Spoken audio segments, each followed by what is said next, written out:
Hey everyone, I'm Garrett Sabourin. I'm the project manager for the Murphy Corridor project here, and Tom Hickman, he's the director. A couple things I just want to point out before we start the presentation here. I guess the question first, how many people here got to go to our open house in the middle of March here?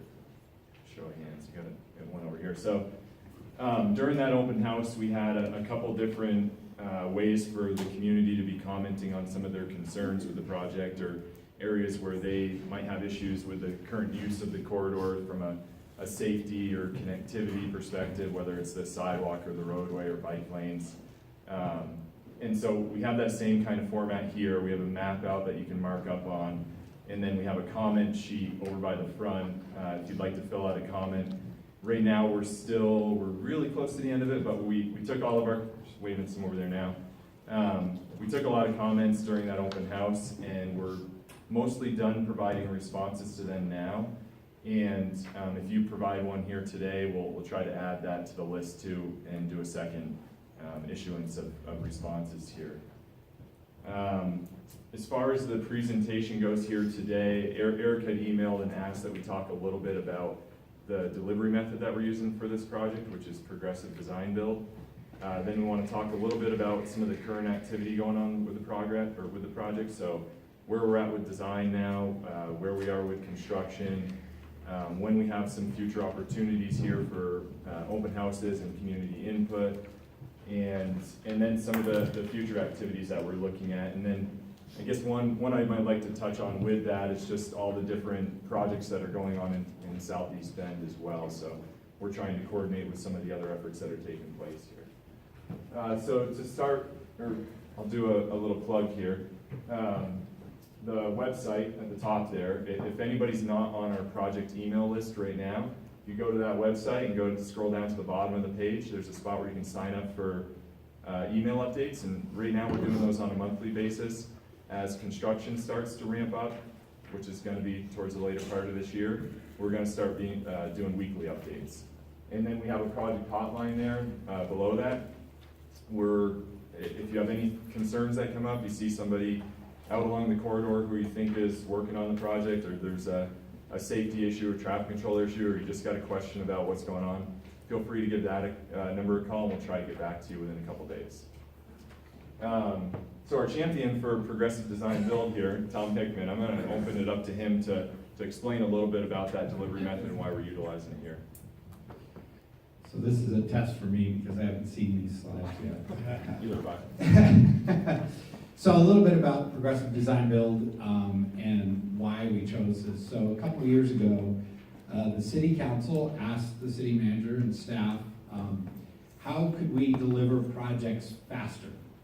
Most people don't realize projects, when you go the traditional method, what we call design, bid, build, you go through a lengthy design process. You have to issue a contract for that design. You go years of design. You finish the design, and then you go through another lengthy contracting process to get a contractor on board, and then they build the project. And then, when you get the contractor and the engineer under two separate contracts, when an issue arises, guess what happens? They point at each other and say they did it. And so it puts us in a conflict situation right out of the gate. It also takes a lot longer for us to deliver a project that way. Progressive design build, this is really fairly new in the industry. There's been different versions of this, but essentially what we do now is a single contract with both the contractor and the engineer. The engineer is actually plugged in underneath the contractor in their contract. So we're getting one contract. We sit down with that team and we tell them, this is what we want. These are the things we want. And we give them a deadline to get it done. And what this does is it allows the contractor to work side by side with the designer. And so obviously a contractor has a much better idea of how to build things and what's the fastest, easiest way to build things compared to the designer. So having them side by side working together, there's a lot of efficiency that's gained. It allows them to move a lot quicker. That's the method that you can see here. So I've already talked a little bit about why, but it really allows, the biggest one is it allows the contractor to have a lot of input in the design process. So in terms of phasing, how we're phasing the project, what makes the best sense for the way to construct it, and then oftentimes engineers, I'm an engineer, and we can often come up with really great ideas that are really difficult to build. It's really nice to have the contractor there saying that's going to be impossible or very expensive for me to construct. So they get away on that. It does shorten the schedule. It allows a lot of flexibility in the early work, which we're going to be talking about here in a little bit. And the biggest thing is it really opens transparency in the cost of work. So this is called open bid. So we actually get to see every single line item that the contractor is bidding on. We get to see what they're saying they're going to charge us. So we have an independent firm that comes in and reviews that to make sure we're actually getting a good deal or a fair deal for what they bid to do the work. But once we sign that contract, especially what we call the GMP or guaranteed maximum price, the project is kind of out of the gates. And so one of the things that we talked to council about was that there's a little bit of a downside to this. The downside to this is that traditionally when we're doing typical design bid build, there's a lot of time and opportunity for the community to weigh in on what they want in the design. With progressive design build, once the GMP is approved by council, it's kind of a done deal. Changing that becomes a very expensive thing. You kind of throw out the whole concept of why you did progressive design build. So I bring that up because your opportunity to weigh in and comment on the project, as Garrett said moments ago, it's now. If you've got concerns or whatever they are, you have questions, the time is now to be weighing in on that and giving us that information. Because once we get to future GMPs that will be coming fairly quickly, the opportunity to change that is not going to exist, or not without serious financial consequences. So with that, I'll turn it back over to Garrett. So just one more item with that I want to make clear, and we can go to the next slide if you'd like. In relation to that, the really big difference with traditional to this progressive is traditional, we have a design period, and if we were just doing it that way on this project, we'd have that probably 2-year duration where we're just doing design, just focused on that. And then we're going out to construction, and that might be another 2-year period. Whereas here, we're already going to a GMP, and what I'm about to talk about with this specific scope of work that's coming up, and what it's allowing us to do, having those two partners, the designer and the contractors, we're going to start breaking off pieces of this project that make sense for multiple reasons, whether it's coordinating with some of the other projects that are taking place in Southeast Bend, whether it's to take advantage of cost savings to the city, efficiencies for constructing, to help us with some of our critical path items or other things of that nature. So just for anyone who's not aware of this overall scope of this work right now and what the limits are for the Murphy corridors, it can really be broken down into 2 segments here. We have the modernization segment, which goes from Peril, which you can see right here, east over to Brosser House, where the road currently ends, so at that stop-controlled intersection. And then we have the expansion, so that's the extension of Murphy that goes across the BNSF Railway all the way over to 15th Street. Just a couple highlights down here, some of the benefits of the project that I threw on the bottom, and then you can see the dashed line over on the right side of the screen. I'll talk about that a little bit more as we go in, but that's the general area of where we're looking to begin construction here in the coming weeks, actually. We can go to the next one.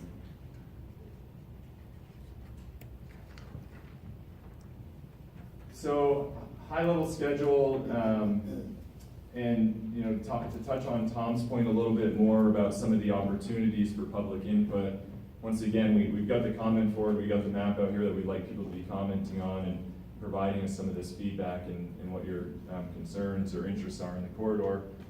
And we're gonna be very active in trying to respond to that, you know, over this next 6-month period, because right now, the process that we're going through in the design is we're really focusing on developing what that concept looks like. So we're not quite fully into design for the majority of the corridor. It's more of a concept development where we're looking at the different options, whether it's a 3-lane section or a 2-lane section, whether we have medians in the middle. We more or less know that we're looking at roundabouts at a few intersections. We know we're looking at an overpass at the bridge. But there's some details to work out, and there's a process for us that we're following with that right now. So we have a couple open houses coming up here. Our next one, which is going to be roughly in June, is towards the end of this alternatives analysis phase. And then we'll have a following one probably in July or August, which is going to be a pre-construction meeting for a bigger construction package that we're looking at on 15th Street. To go into this construction line here, you can see right now we're highlighting starting some construction here this month, next month. We just went to council last night to get the GMP amendment for this first work package. We'll talk about that a little bit more in a future slide. And then we're looking to go again this summer after we get towards the conclusion of that alternatives analysis. And that's going to primarily be focused around 15th Street here this year. So we're looking at some embankment improvements over here in the near future, some utility improvements, the intersection improvements at 15th and Murphy, and then there's some other sidewalk connectivity improvements that we're looking at to work with the school and parks, who's also working on improving that pedestrian connectivity up through the 15th Street corridor. Is there any questions so far? I'm happy to take them while we go too. Yes. I had one question. The overpass, you said the overpass over the bridge, is that the railroad bridge? That's the BNSF rail, yeah. So you're gonna actually fly over it? Correct, Right. yeah. Yeah. Yes. What do you have so far in terms of early design ideas for Murphy as a bicycle corridor? For the existing, well, I guess for the whole corridor, I can talk about. Correct. With the So, schools and all the activity, east-west travel with bicycle. correct, yeah. If you wouldn't mind repeating back the Yeah. questions, so Okay. that many people in the back might not be able to hear. Yeah, So- yep, no problem. So the first one was whether or not we were looking at a bridge over the BNSF railway, which was the answer there was yes, that we're looking at building a bridge. It is going to be a bridge. And then the second question here is, what is the considerations for bike lanes along the corridor? And so we're in the alternatives analysis right now. There is a couple different concepts that we're looking at. Ultimately, state regulations require us to be providing bike lanes on collectors and arterials on both sides of the road. So that's the minimum that we're looking at. There's also some consideration here of whether or not we look at a shared use path on the north side of the road. And this is, you know, we're kind of running in parallel with the TSP update right now, and there was a lot of conversation even at the public meetings you guys had down here in January for your neighborhood association, talking about improving that connectivity, and there's a concept moving forward with them right now called the low stress network that would basically require certain improvements for bicyclists and pedestrians along critical corridors or priority corridors within the city of Bend. And this is one that's being considered. So we're evaluating what we would need to do to meet that if it is something that ends up being approved by the committee and approved by council. So it's one of the concepts being carried forward.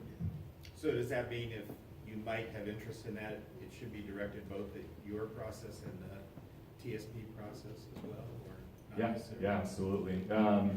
So we're carrying both of those concepts forward right now because the TSP is moving in parallel, but I think there's some decision points before we go to council and have that conversation, and that's something that, you know, we need to evaluate it from a value engineering standpoint, cost, available right away, and see what those implications are, and it's going to ultimately end up being a council decision, and there might be some input from the TSP committee when we get to that point. I hate to do this to you, but acronyms are a things that city engineers and city planners love, but so many people who live in the city have no idea what they are.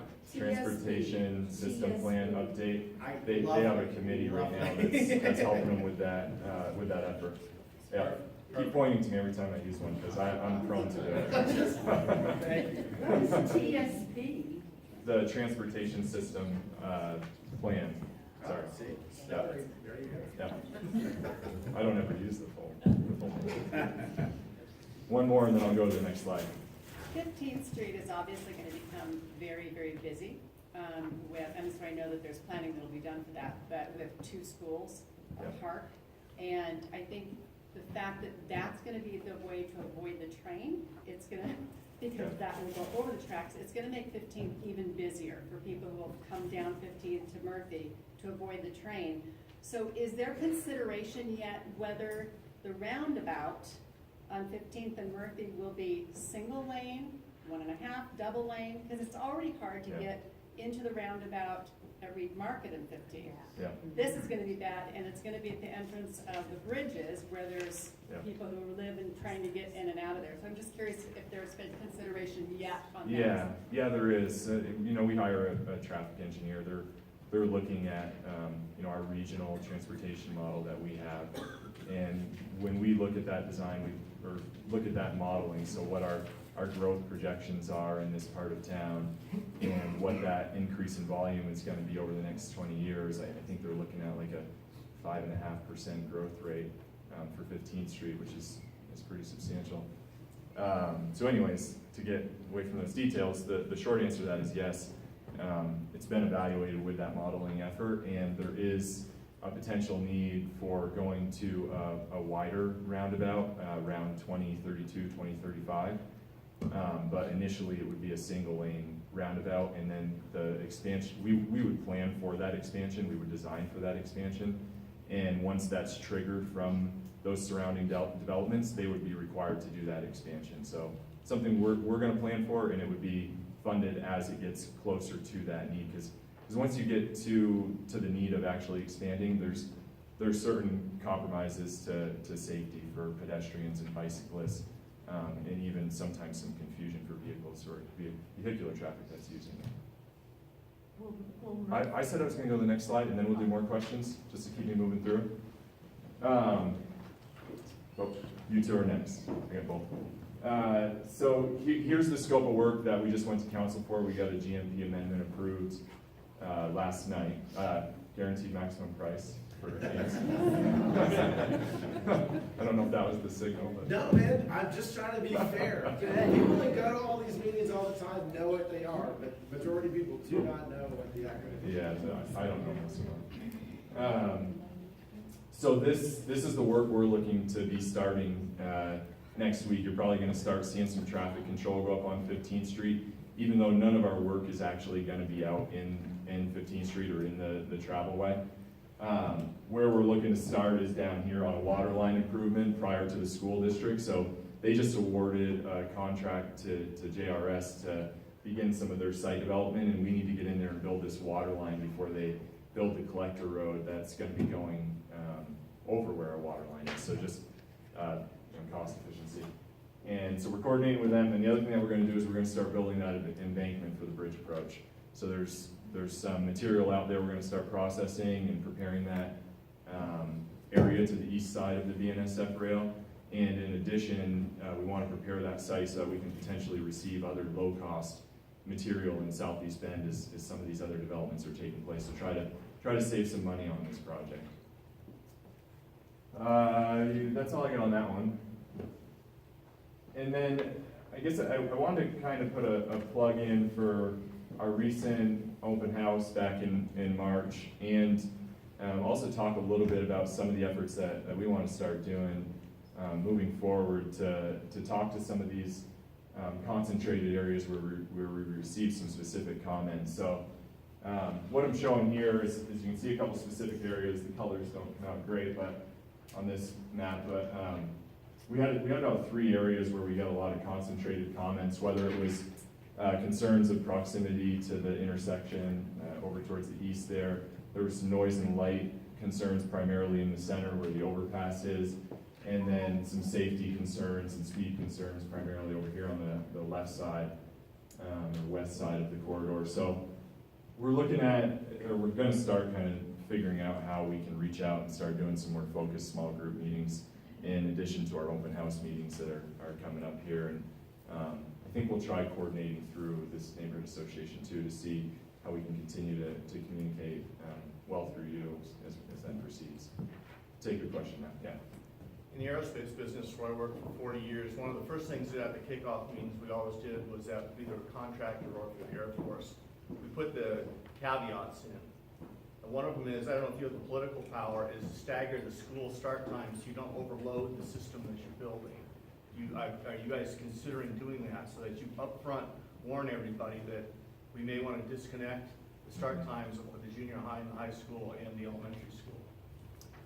With their construction schedule? No, with their starts time school schedule. Oh, with their opening, sorry, yeah. From the very beginning, you need to be warning everybody that may be required. Yeah, Justin wants to weigh in here. Yeah. Yeah, so we don't have a lot of control over the school district and their start times. I know there's a lot of issues, particularly like with Mount Washington. I know there's some, there's a lot of congestion around their start times. The school, I think next year is actually starting different start times. Middle school and senior and high school are starting later with the elementary school starting. Now, the other piece of that is that the middle school is likely not gonna happen for about 10 years. Right, I realize that. Yeah, so the high school comes in first, and then as the growth occurs in the expansion area, down in the Elbow area, that's when there'll be a trigger for population, and they'll actually start building that middle school. So the middle school, I think right now, they're estimated about 10 years ago. Well, I'm surprised, because usually in the aerospace business, we put our caveats up front. We don't hide them from everybody. That you will have to move the start times, warn everybody from day one. Yeah, and they're a separate elected body, and I would recommend you petition the school board to start doing that. And because we do have, we have a relationship with them, but really it's ultimately their decision, not ours. We can't force them to do anything. Okay, thank you. The only two things that I'll add to that is one is we're hoping, or we're planning, and our current schedule shows this, to have this project fully complete before the high school opens. Right, I can see that's one of the drivers on this. It's a big driver. Engineering approach. Yep. And then the other thing is, and I forgot to repeat your question, sorry. I didn't get the rules. The other item here is we're in contact with the school all the time. And Sean Ray, who's here, is going to be actively involved during construction to help coordinate our construction schedule with their bus routes. And for example, when the SEI came through here not so long ago, the Southeast Interceptor came through here not so long ago. Which is the sewer, you might want to tell people that. The sewer. When that came through, they altered some of their bus routes, and that's something that we'll be talking with them about with our phasing. And we coordinate with them just like we do with emergency services and any other trash pickup or other regular commuters in this area. What's the design, what's the proposed design speed, and do you propose any sound attenuation in sensitive areas along? So the question was, what's our design speed, and is there any sound attenuation planned along the corridor? So design speed right now is planned for what it currently is, which is 35 miles per hour. And 15th Street is currently 45 miles per hour. I think Rostrust is 45. We're seeing an 85th percentile on Murphy, which is the average speed basically, of about 29 miles per hour.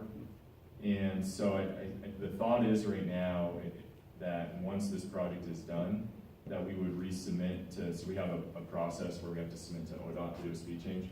The thought is once the project's done, that we would submit to ODOT and once the school is built down there to see if there's opportunity to get a speed reduction, in particular on 15th Street and possibly on Murphy.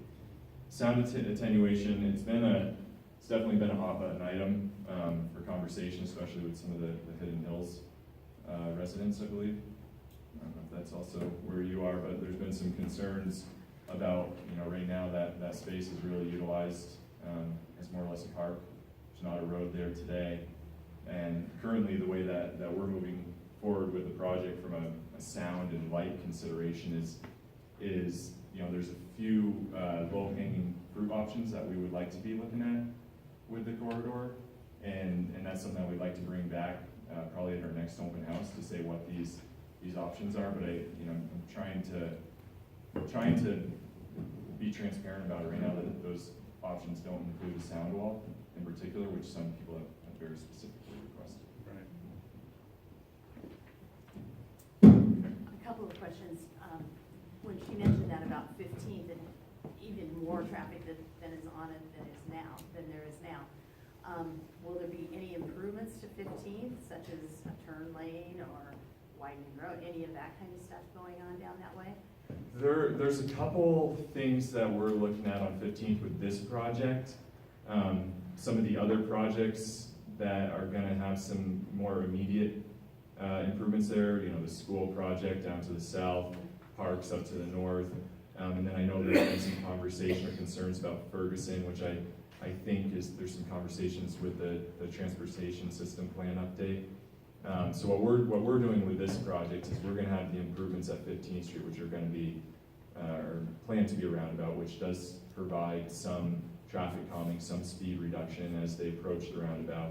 To the south of that, the school has a roundabout that's planned at the Collector Road that we were showing earlier, but that's not planned to be built until the middle school is constructed. As Councilor Livingston was saying, approximately 10 years out on that. And then they're also building a roundabout down at Knott Road. Parks Department is looking at building a protected crossing just north of the canal, which we're actually gonna build with this project in the later part of this year. And that's gonna provide some traffic calming too. We're basically looking at putting in a little shift in the roadway there to try to make it safer for pedestrians crossing at that trail. What was the other one that I mentioned? I think that's it that we have for now, yeah. Okay, and then also on this new section of Murphy, is it just gonna be 2 lanes? It's most likely gonna be 3 lanes. I would Three say being center turn lane? with a center turn lane, yeah. But that's something that we're going through, and I say most likely because from the traffic calming perspective, or from the traffic engineering perspective, we're seeing that need in the future. And that's ultimately something that we need to go into a little bit more detail and looking at what we need for right of way. Because there is some areas where it's a pretty narrow corridor, and see what those costs are and bring that to council to weigh in on it. But I can't speak for the way that they'll vote, but I would say that there's a lot of support for this project and there's a lot of support for us building for the future. Yeah, because like Reed Market, we were told at first that it was, when they spent all the money there, that it was going to be 4 lanes, 2 each way. Yeah. And then now it's so shrunk down that that's why we have so much congestion by the railroad tracks and the roundabout and stuff, so. I'm gonna take one more question back here, and I'm gonna just finish up my slides and do some more questions. I hate to belabor the 15th Street issue. Yeah. You've addressed from the crossing south down to Knott Road and the school and all that. And I'm not going to get into an argument about roundabouts versus traffic signals. However, on Reed Market, at heavy use times, the flow of traffic is primarily on Reed Market, and there's not a break in the traffic for people to get in and out of the side streets because there's no traffic signal that gives a break in the traffic. And a friend of ours was almost killed at night in Reed Market on a bicycle, and many of us believe it's because the vehicle that hit this person had to gun it to get through the traffic. The park, the school, the train issue on Reed Market, it scares me to think about Desert Woods, Nottingham, all those side streets, and the aggressiveness of people trying to get in and out of the traffic, make say a left-hand turn from either side, and the pedestrians, children will suffer because of it. And so I don't know how to address that. I don't know what the answer is, but it's a huge concern for that area. Already seeing people that have been hit by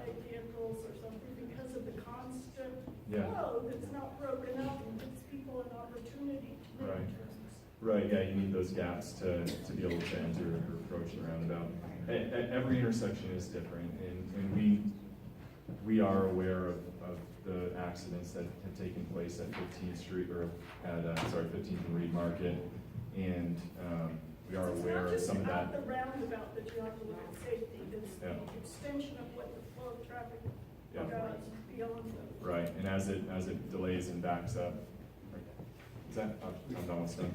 Yeah, so the long story short of that is we are aware of some of these, concerns that are at 15th and Reed. It is a different intersection, but there are similar concerns that we need to be evaluating there, and we are looking at it very closely, and we'd be happy to talk to you more after if you'd like. We near the last slide, I think. We are, so I'm gonna just do a plug again for the website for people who would like to sign up for regular project updates, and our phone number for any time that you'd like to call and get a response here in a relatively quick period. Do I still have time for any more questions, or are we trying to move on to the next? We probably have time for one or two more, but I would say, just because I know there's gonna be a significant amount of septic to sewer questions, let's limit it to maybe six good questions, and then you guys can get the questions from them. We'll do about a 5 or 10 minute switch Okay. to septic to sewer. Not to say that you guys aren't important. You guys are definitely important. There's gonna And be all of plenty your more questions are opportunities to- important. yeah. They are. But we'll just get the. Okay, I'm gonna start with this lady back over here. Yes, I live at Reed Point, which is where that preschool is. Right now, it's just 3 streets, it's a small community. But right now, to turn left off of Hollis Lane, onto 15th is very difficult.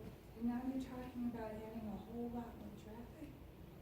Do you care about our community? Well, with buses, buses will try to turn there too. And Yes, there's yeah. school buses. Reed Lane's up to the north of Murphy, is that Hollis right? Lane, it's, Or Hollis Lane, you 2 said. streets down from Reed Market. Okay. From the roundabout. On 15. On 15. Same issue with Nottingham, all those, all those. Yeah. Yeah, it's north of Nottingham. What was the question exactly? There was concerns with the growth along 15th Street, north of Murphy, up on Hollis.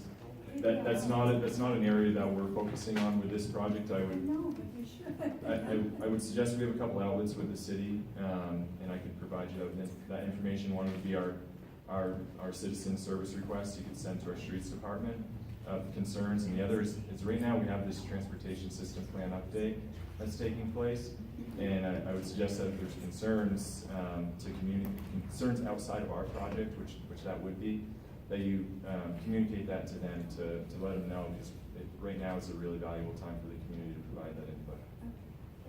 Other questions? Yeah, I just want to make a comment on that. I mean, you are putting the traffic circle in at Murphy and 15th. Yeah. So my concern, other than the safety, and same with these other people, for people in Kings Forest, Desert Woods, and Nottingham, is if you look at the situation over by Old Mill, when you have 2 traffic circles that aren't very far apart on a busy road, it's also the safety, but if that's just one big backlog of cars, how do we get out of our neighborhood to go anywhere? Right, and that's, Yeah, and so you are building the one traffic circle that does have, yeah.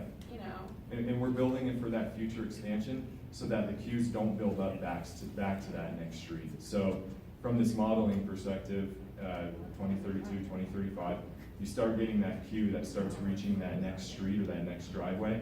And that is the point when we need to be expanding that roundabout, and it will be a private development that will trigger that expansion.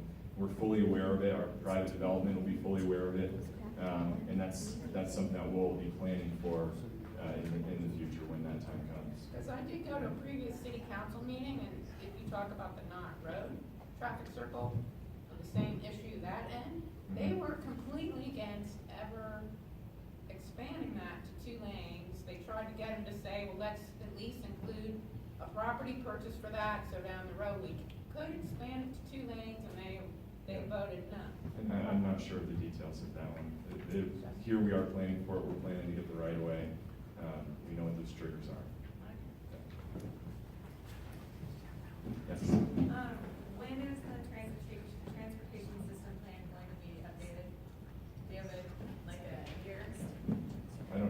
exact schedule. Is it before or after this is done? Well, this is being done in conjunction with that. So that this isn't, they're happening at the same time. The transportation system plan is underway currently. That is a much higher level look than what this is, right? So that's you're really trying to understand the major grid systems, major patterns. But can we reevaluate it when this is done? Can you repeat? So the- Yeah, so sorry. the question The was. question was, you know, when will it be done and can we reevaluate the plan when this is done? And so the idea that we've been trying to get into a cycle that we are updating our master planning documents every 5 years. That's what we aim to do. It's really difficult to do, but that's because you're in this perpetual state of these planning documents. They just don't end. And the documents take a long time to produce. To give you some idea, by the time we're done with the transportation system plan, you know, that's gonna have been 2 years, 2.5 years. The collection system master plan took us 2.5 years. So it takes quite a while to get them done. But it's a constant that we're gonna be reevaluating as we look at it again. The other thing I wanna mention real quickly, and I know that it can be frustrating when you look at some of these projects, why not build more? Why not do more? And the reality is council and as a result, staff, we are living with we have a finite budget and resource to deal with. And we can only do so much with that. But part of this plan that we're gonna be working on, you're gonna be hearing a lot about here in the coming months, is a long-term financial plan for the transportation system. Because right now, we don't really have it. So, in the very back there. So, my question is, everything that's going on 15th and the whole Murphy hookup and everything, how is that going to help our east-west traffic on Reed Market? That's what I want to know. What does Murphy do? Yeah, so the question is, what does Murphy do to take traffic off of Reed Market? And I'm gonna let Garrett respond to that, because you've seen the modeling, I haven't seen the modeling, so you'd have a better idea. But, you know, what I suspect is that a great deal of traffic's gonna be pulled off of Reed to bypass the railroad. I mean, that's the big thing, is you can now drive over the railroad tracks when a train is there. So I think you're gonna see a lot of traffic pulled over to Murphy and off of Reed. Coming down 15th Street. Correct, yeah. Yeah. What was that? Even with the 5.5% growth that you projected. Yes, yeah, that's all included in all the analysis. It's gonna be a lot more. So, I mean, the reality is and with everything, we are a growing community and we can't shut that off. And so the reality is we're gonna see a lot more traffic. That is a fact of life here in Bend, that we're gonna see more traffic. And we can do our best to deal with it, but it's gonna be very difficult and expensive to build our way out of it. You in the very back. Speaking of growth, I understand that there's 120 housing units going in at 15th and Reed. That property has sold. I don't know how that's gonna work out. So I think what I can tell you about that real quickly. So the question? Yeah, I'm sorry. The Well, question comment. is that there's a development that's coming in. It's about 115, 120 homes off of 15th Street. And you're gonna see all that open land eventually get developed. All the work we do when we're looking at this, you know, we're accounting for that to be developed to the standards of land use. And then when the developer comes in, they have to actually submit a whole traffic plan that shows their impact on the system. And then that's how we collect additional revenues if the impacts are greater than what the system can handle. But I'm giving a very simplified answer to something that's really complex. In my Air Force career, I've lived in 4 of the cities that east-west problems. They got real bad real quick. Redondo Beach, Austin, Texas, San Antonio, and Salt Lake. And each time, good, smart engineers were building transportation systems that rapidly got overwhelmed by excessive growth or uncontrolled growth. And my wife's out in Boulder, Colorado. So we've been here. We've lived this for our lives in my Air Force career. So what you're hearing here is a lot of us have been through this before. Yep, I have too. The question. That was just a comment. That was a Wasn't really comment. question. We're gonna do one more question and then, lady in the blue. Okay, I also had a question about the development at the southeast corner of Reed Market, and is it possible that the developer can come in, or maybe the city can come in and do a presentation and show us how the intersection's gonna work with this? I thought it was more than 120 units, I thought it was. I'll take this one. Okay, but can I, just real quickly, Sure. can I finish? And can the community have some input into what goes in there? Because I read the newspaper article about how the developer said they were not gonna put any commercial in that, they were only gonna do single family and townhouses in that area. And it seems to us that the community might have a little bit of input into what they could see in that corner also. So part of the development process in this town is that, and Justin, you're welcome to correct me on this, is that when a developer is building something, they submit their plans to the city, to the planning commission. They say what they want to do, and they have it, this is where it's actually getting corrected. This is where the NLA is trying to step in and change this process. Huh? So, and where it comes in is where they get submitted a number, and how their neighbors get announced, and how people get informed, and where they get to then say, hey, wait, we do or don't like this. Okay? So this is what a lot of people are sort of upset about. When you do get to say, hey, wait, I do like this, I don't like that. But at this point, the neighborhood association does get notified of this, and our land use chair, Karen, does go to these meetings, and what is it, 10 days, I think, is the notification process? 14 days. So the citizens of Bend do get notified by, hey, I'm not saying it's right or wrong, I'm just saying that people do get notified. So NLA is the Neighborhood Leadership Alliance. That's what I was getting harassed about.